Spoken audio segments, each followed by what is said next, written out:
पढ़े? करते हैं बेटा, जरा देखो भाई, अगर आप लोगों ने नहीं पढ़ा है तो दोबारा फिर पढ़ लीजिए। फोटोन क्या होता है पहले तो वो सीखना पड़ेगा। पहले क्या सीखना पड़ेगा बेटा? फोटोन क्या होता है। हमें पढ़ाया गया है कि प्रकाश जो है ना दो प्रकार से गति करता है। कितने प्रकार से? दो प्रकार से। एक तो होता है तरंगों के रूप में। किसके रूप में? तरंगों के रूप में। उसके आधार पर हम लोग जो है प्रकाश का अपवर्तन, प्रकाश का परावर्तन समझ सकते हैं। जैसे हम लोग एक कोई शीशा ले लें, मिरर, अगर बाप हम लोग क्या डालें, प्रकाश डालें, जब कहते हैं 14 पानो है, अब 14 कैसे पालेंगे? ऐसे करके जो ले लो और 14 पड़ रहा। तो यानी प्रकाश किरणें यहाँ सतह से टकराएंगी, टकराने के बाद कहाँ जाएंगी?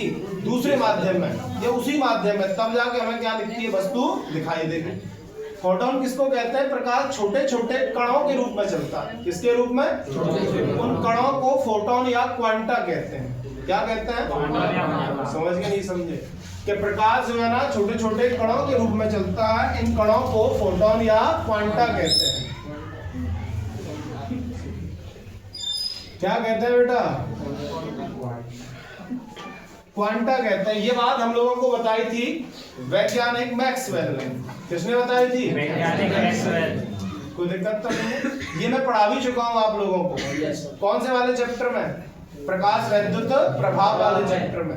वहां हम लोगों ने सीखा था कि सबसे पहले वैज्ञानिक मैक्सवेल ने बताया कि प्रकाश छोटे छोटे कणों के रूप में चलता है। इन कणों को फोटोन या क्वांटा कहते हैं। और एक फोटोन की जो एनर्जी होती है वो E बराबर hv होती है। पढ़ा ना? पढ़ा?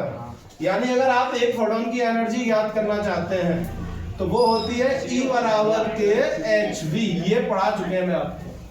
H जो आप देख रहे हैं, H आपका है प्लांक नियतांक। क्या है बेटा? जिसका मान कितना होता है? 6.6 × 10⁻⁻⁴ जूल इंटू सेकेंड। उसके बाद V जो है ना, V आवृत्ति है। V क्या थी बेटा? आवृत्ति। समझ गए? प्रति सेकंड आने वाले कणों की संख्या। प्रकाश छोटे छोटे कणों में चलता है। किसी सतह पर जब आएगा तो एक सेकंड में कितने कण आए, उसी को हम लोग क्या कहते हैं? कण की आवृत्ति। उसके बाद आप लोगों ने ये वाला फॉर्मूला पढ़ा होगा, E बराबर के mc²। कौन सा फॉर्मूला? E बराबर mc²। कॉपी खरीद के लाते हो, सभी कॉपियों पे मिला। ये पढ़ाया भी गया है। समझ में आ रही ना? आ रही? किसी वस्तु के अंदर जो एनर्जी होती है वो उसके किसके ऊपर डिपेंड करती है? द्रव्यमान के ऊपर। किसके ऊपर? M यानी द्रव्यमान है, E का मतलब एनर्जी है, और C जो है ना वो निर्वात में प्रकाश की चार्ज है। 3 × 10⁸ मीटर प्रति सेकंड। ये किसका मान है? ये C का मान। किसका मान है भैया? ठीक है ना? अगर आप दोनों समीकरणों को देखते हैं, समीकरण 1 व 2 से, जब आप दोनों समीकरणों को देखते हो ना भैया, तो दोनों समीकरणों में ये वो LHS कैसा है? बराबर। तो उधर वाला पक्ष भी कैसा होगा? बराबर है। तो ये हो जाएगा तुम्हारा mc² बराबर के hv। क्या हो जाएगा? कोई दिक्कत तो नहीं है? अब ये C कितने हैं यहाँ पे? तो हम लोग इनको ऐसे भी लिख सकते हैं mc.c बराबर hv। आएगा बेटा? समझ में आ रहा है? अब एक C को मैं कहाँ भेज दूं? इसके नीचे।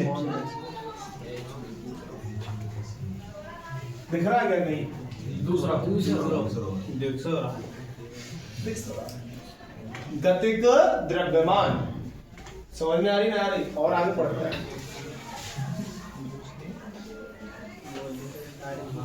ठीक है ना? कोई दिक्कत तो नहीं है यहाँ तक किसी को? चलिए आगे बढ़ते हैं। अब आपको ये पता होना चाहिए भाई कि अगर आप लोग संवेग पढ़ा है आपने? क्या पढ़ा है? संवेग। संवेग का फॉर्मूला होता है द्रव्यमान इंटू के वेग। क्या होता है? द्रव्यमान इंटू वेग। तो संवेग को हम लोग P से दिखाते हैं। द्रव्यमान होता है m और आपका वेग क्या है? यहाँ पे c है। तो जो आप mc देख रहे हैं आप उसकी जगह पे क्या लिख सकते हैं? p। तो यहाँ mc की जगह पे क्या लिख देंगे बेटा? p। दिख रहा है ना भाई? ऊपर देख ले बाबू, दिख रहा ना? ये दिख रहा है। ये दिख रहा है। अब यहाँ तक दिख रहा है? यहाँ देखते हैं भाई, एक पॉइंट होता है संवेग। बात मत करो रे। संवेग का फॉर्मूला होता है द्रव्यमान इंटू के वेग, वजन इंटू वेग। P बराबर होता है m डॉट c। तो ये जो आप mc देख रहे हैं आप इसकी जगह पे क्या लिख सकते हैं P, ये हो जाएगा hv अपॉन c। v का फॉर्मूला आप सबने पढ़ा है c अपॉन के लैम्डा, क्या पढ़ा है? तो P बराबर h और इसकी जगह पे c अपॉन लैम्डा, ये c से c खत्म। तो P बराबर क्या है? h अपॉन के